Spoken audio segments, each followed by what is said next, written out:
Well, welcome back, everyone. In the previous session, I was talking about different outcome measurements and the different numbers, the different scales we use to measure outcomes and how we summarize them depending on the properties of that scale. What I like to do today is focus on one particular type of outcome, a nominal outcome, and focus on one special type of a nominal outcome, a binary outcome, for which there are only two categories. And lots of epidemiology deals with outcomes that are binary, dichotomous in scale. Now, the examples include such things as having a disease versus not having a disease, being dead or being alive. Now, in some situations, those are the only possible outcomes. By definition, your outcome is binary in scale. You can either be dead or you can be alive. There's nothing in between. There's nothing that's halfway between dead or being alive, unless you believe in zombies or something like that. But other outcomes are not binary by definition, but are created to be binary. For example, blood pressure.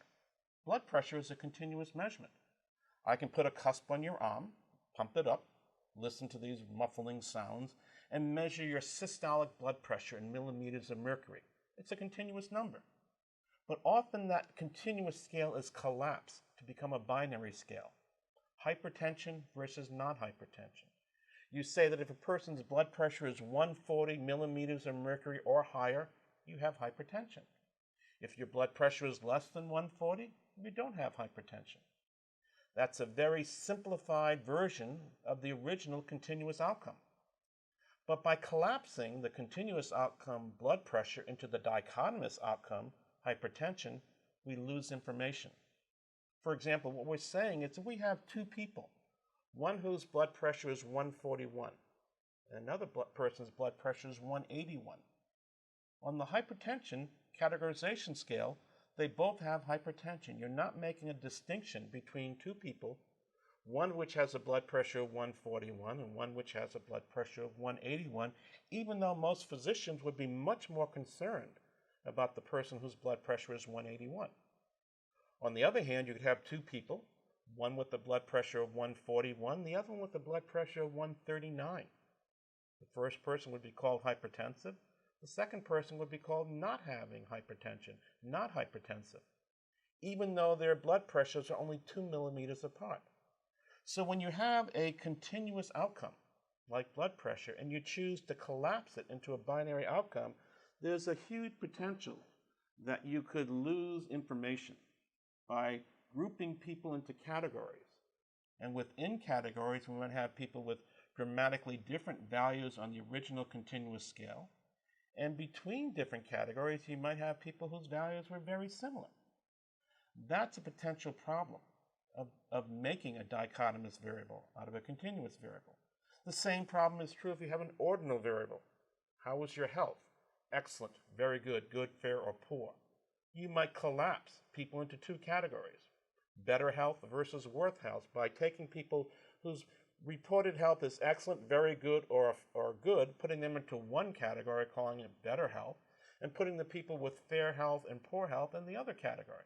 Again, you are losing information because in one category you have mixtures of people, some saying excellent health, some saying very good health, some saying good health. So keep that in mind when you choose to create a binary version of either a continuous or an ordinal outcome variable. Well, if that's true, if we lose information, you might ask, why are we doing it?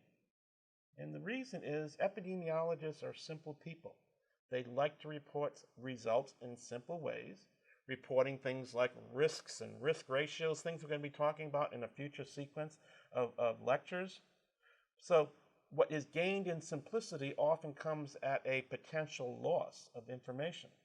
The other reason we collapse continuous and ordinal outcomes into binary outcomes is because that's often how clinicians choose to treat people.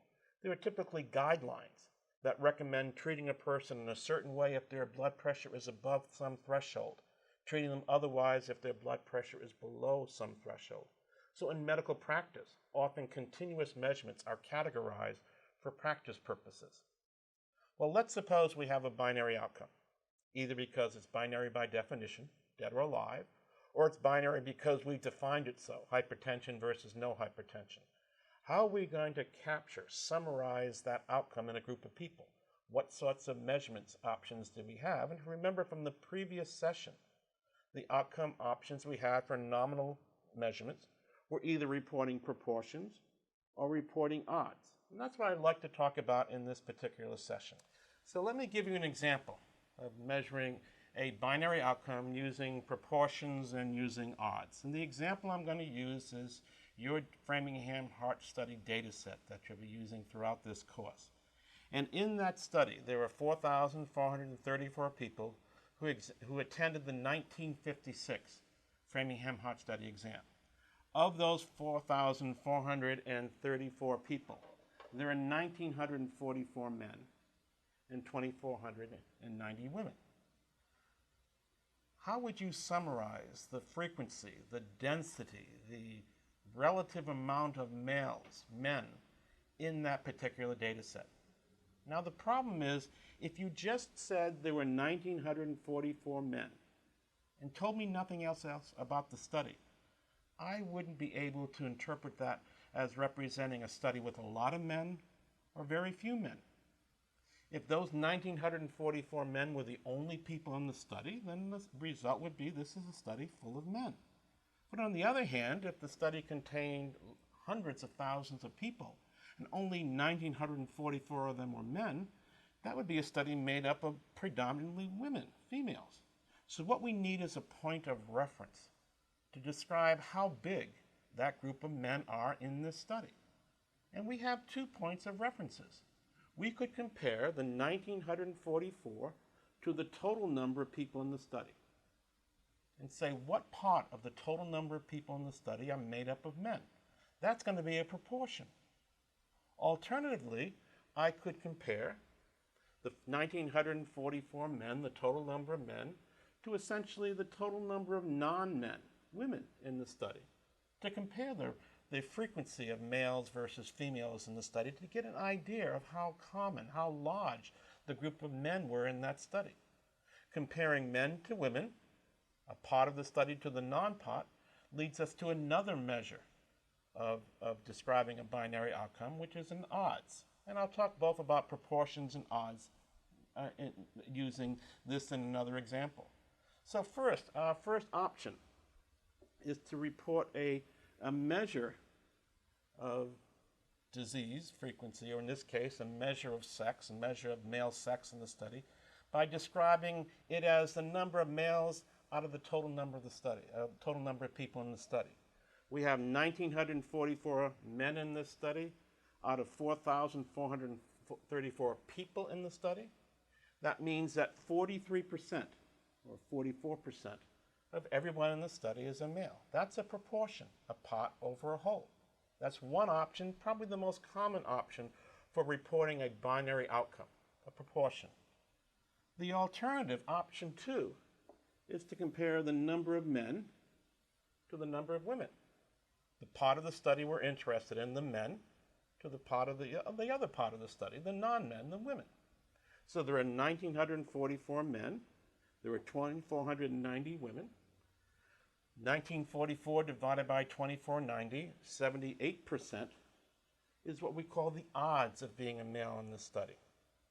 Both of these calculations are legitimate. Both of these calculations are valid for describing the frequency of falling into one category of in this case, a binary variable sex, or in general, any binary variable, including binary outcomes. We can either report the proportion of people who develop the outcome or the odds of developing the outcome if we're following people over time and measuring how many people develop an outcome versus how many people don't. Now these two measures, proportions and odds, are related to one another. By definition, a proportion is a part over a whole. Values for proportions can range from as low as 0 to as high as 1. So if you have a study full of women, the proportion of men is 0. If you have a study only made up of men, the proportion of men in the study is 100%. So a proportion can run from as low as 0 to as high as 1. On the other hand, an odds is the part not divided by the whole, but the pot divided by the non-pot. And odds can range from as low as 0 to as high as infinity. Meaning, for example, if you have a study just made up of women, the odds of being a male in that study would be the number of men, 0, divided by the number of women, whatever that number might be. 0 divided by that number would be 0. On the other hand, if you have a study made up of only males, the odds of being a male would be the number of men divided by the number of women, the non-pot. There are no women, so we'd be dividing by 0. The odds of being a male would be some number divided by 0, and sometime in your past, some teacher told you never divide by 0. Bad things would happen to you. Your computer would blow up or something like that. Okay, don't divide by 0, divide by a very small number.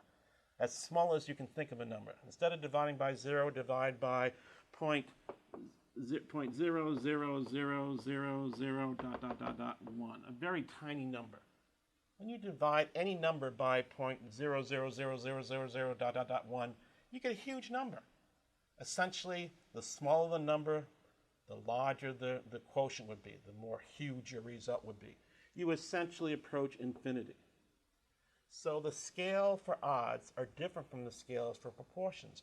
They can run from as low as 0 to as high as any possible number. So now, it might sound like we're having two different ways to describe this binary outcome, or this binary characteristic, sex in this case, but these two characteristics are related. Mathematically, if I gave you the proportion, you could calculate the odds, and if I gave you the odds, you could calculate the proportion.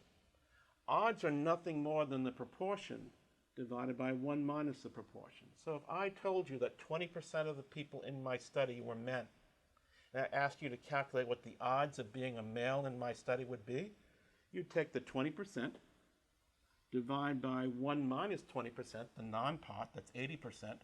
20% over 80% gives you an odds of 0.25. 0.25 is the value for odds that corresponds to 0.2 for a value for a proportion. Similarly, if I gave you the odds and you wanted to calculate the proportion, all you have to do is take the odds and divide by 1 plus the odds to get the corresponding value for the proportion. So if I told you that the odds of being a male in my study was 25%, the proportion of men would be nothing more than 25% divided by 1 plus 25%, that's 1.25. 0.25 divided by 1.25 gives me back that 0.2 I had for the proportion above. So odds and proportions are equivalently in terms of values mathematically because one can be derived from the other. One is no better than the other mathematically. They might have different values though, but they are related one-to-one by these formulas. So here is a table that shows the corresponding value for the odds for any value for a proportion. And the proportions run from as low as 1% in this first column on the far left here to as high as 99%. And what I've put in the second and fourth column are the corresponding value for their odds. And let's just look at this table to see the relationship between a value for a proportion and a value for an odds. The first thing we notice is when the proportion is very low, 1%, 2% are bolded on this slide. Notice the value for the odds to 2 decimal places is essentially the same value. They differ in the 3rd decimal or 4th decimal place. But the odds corresponding to a proportion of 1% is going to be 0.01 divided by 0.99. And 0.01 divided by 0.99 is 0.01 something after that. It's close to 0.01. So for small proportions, the corresponding value for the odds are going to be very similar to the values for the proportions. And they stay similar up until about 10%. But after the proportion starts increasing beyond 10%, the value for the odds not only increases, but differs. So notice, when the value for the proportion is 50%, the value for the odds is 50% divided by 50%, which is now 1.0. If the value for the proportion is 90%, the value for the corresponding odds are 90% divided by 10%, and 90 divided by 10 gives you an odds of 9. And in the extreme case, if I have proportions of 98 or 99, which are very similar values on the proportion scales, notice the corresponding value for their odds are very different. 49 is the value for the odds corresponding to a proportion of 98%. 99 is the value for the odds corresponding to a proportion of 99%. Now that's going to cause a problem for us in epidemiology. Suppose I was doing a study.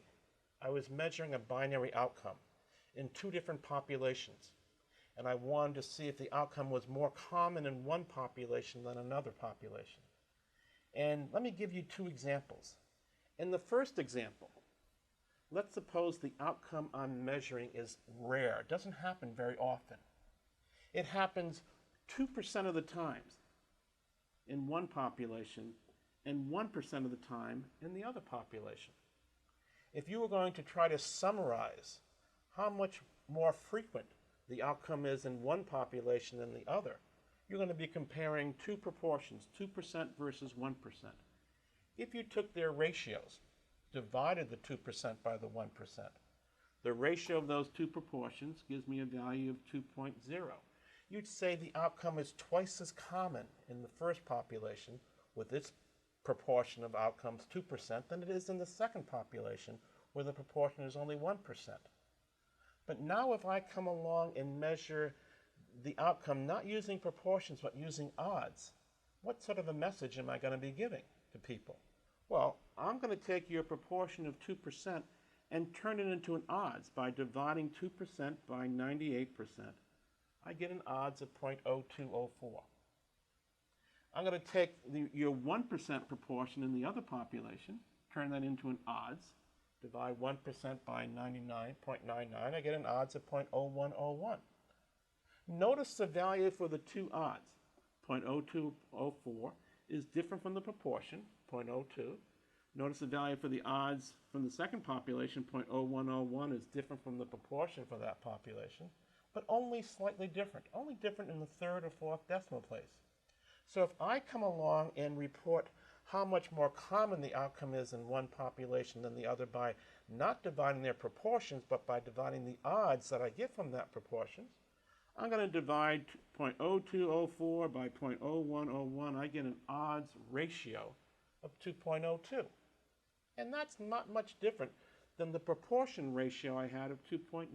So for a small, rare outcome, if you report the outcomes using proportions and I report them using odds, and we're comparing two populations where their proportions are small, your ratio of proportions and my ratio of odds are almost the same. We give almost the same number to people. But now let's look at a different example where the outcome is common, very common. Let's suppose it happens 99% of the time in one population, 98% of the time in another population. And again, I want you to describe how more common it is in one population than the other by dividing the outcome proportion in one population by the outcome proportion in the other population. Divide 0.99 by 0.98, I get a ratio of the two proportions that's only slightly bigger than 1.01, saying that on a proportion scale, the amount of disease that exists in one population is just a little bit higher, 1.01 times what it is in the other population. But now let's suppose I come along with the same data but choose to report the outcomes using proportions. I take your proportion of 99 and turn it into an odds. By taking 0.99 and dividing by 0.01, I get an odds of 99. I take your proportion of 0.98 and turn it into an odds by dividing 0.98 by 0.02. I get an odds of 49. What's my ratio now of the odds? If I divide the 99 odds of having the outcome in one population by the 49 odds of having the outcome in the other population, notice my ratio of odds is a little bit bigger than 2. The odds of having the outcome in one population is twice as much as that's in the other population. That message, ratio of odds equals 2, sounds different than the message ratio of proportions equals to 1. Does that mean one of these calculations is right and the other is wrong for this second study where the outcome is very common? No. Both calculations are perfectly valid, perfectly correct. They both are describing how relative the outcome is in one population versus another, one using proportions, the other using odds. And the message I'm trying to drive home here is when the outcome is rare, ratios of proportions, ratios of odds give you similar results. But when the outcome is common, ratios of proportions, ratio of odds could give you different results that are both perfectly correct, perfectly valid for what they're representing. Ratios of proportions in one case, ratios of odds in another case. Now, why am I stressing that? Let me give you an example where that was an issue in a published study. This is a study published in the New England Journal a number of years ago, one of their tables that I use. The reference is cited on the bottom of the screen. Essentially, it was a study looking at whether physicians might treat people different depending whether they're treating a male versus a female, or treating a person who's white versus treating a person who's black. So the way the study was done is that the investigators developed a number of vignettes describing a typical patient with a certain number of symptoms. And the question the respondent, the doctor who was completing the survey, was asked to do, would you refer this patient to a specialist, say a cardiologist, to care for maybe what was suspected heart disease? And some doctors received a description of a study and where you had the signs and symptoms of that person listed, and that person was listed as being a male. And others received the same description, same signs and symptoms, except that the patient was described as being a female. And in both situations, they asked on a scale of 0 to 100%, what's your chances of you referring this patient to a specialist? So what we have in this table, in the first column here, I have a little red circle around it already, is describing essentially the chances of being referred to a specialist on average by these physicians if that patient was a male versus if that patient was a female. On average, the chances of being referred to a specialist if you were a male, I'll just write it over here in a little bit, was 0.906. And if you were a female, it was 0.847. Now those are proportions. They're likelihoods of being referred to a specialist. You could divide the 0.906 over the 0.847 to get a message of how relatively more frequent men are referred to specialists than women. In this table, what they decided to do was to compare not men to women, but women to men. If you divide the 0.847 by the 0.906, you'll get a ratio of the two proportions, which is listed over here, equal to 0.93. The chances of being referred to a specialist if you're a female, if you're a woman, is 93% of that if you were a male, using proportions. But then the same investigators repeated the calculation now using odds. They took the 0.906, which is the proportion, and turned it into an odds by essentially taking 0.906 and dividing it by 1 minus 0.906, which is 0.094, to get the odds of being referred to a specialist if you're a male. And that's this number 9.6 in this middle box here. They did the same thing for females. They took their proportions, 0.847, and divided by 1 minus that proportion, which is 0.153, get the odds of being referred if you were a female. And that's the number 5.5 that's listed in this table. Now if you take the ratio of those two odds of being referred to a specialist if you're a female, divided by the odds of being referred to a specialist if you're a male, you get an odds ratio of 0.6. So here are the results. If you're talking about proportions, risks of being referred to a specialist for a female versus a male, the ratio of those two proportions is 0.93. Females are being referred less often, but not dramatically less often. It's 93% of that of men. But if you're reporting odds, you're getting a different result. You're getting a result not near 0.93, but equal to 0.6. It sounds like a different answer. It is a different answer because we're talking about ratios of odds rather than ratios of proportions, ratios of risks. Now, the problem in this study was not with the authors who did the study. They labeled their results odds ratios, or they labeled their results risk ratios. What happened was the interpretation of those results when people read the studies. They looked at the 0.6 and said, wow, there's a big disadvantage. If you are a female, your likelihood of being referred to a specialist is only 60% of what it would have been if you were a male. That sounds like a huge disadvantage of being a female. And it is the right answer if you're talking about odds of being referred. But people were interpreting that as if it's the risk of being referred, and that's where the problem came into play. So, here are some questions for you. If you were doing this study, which result would you present to describe the relative frequency of being referred to a specialist for a female versus a male, for a woman versus a man? Would you choose to represent your outcome using proportions, and where 90% of the men were referred to a specialist versus 84.7% of the women? The ratio of those 0.93 describes essentially the risk, the chance of being referred to a specialist for a woman divided by the risk, the chance for a male being referred to a specialist. The conclusion you would reach is that the chances of being referred to a specialist for a woman is 93% of that of a male.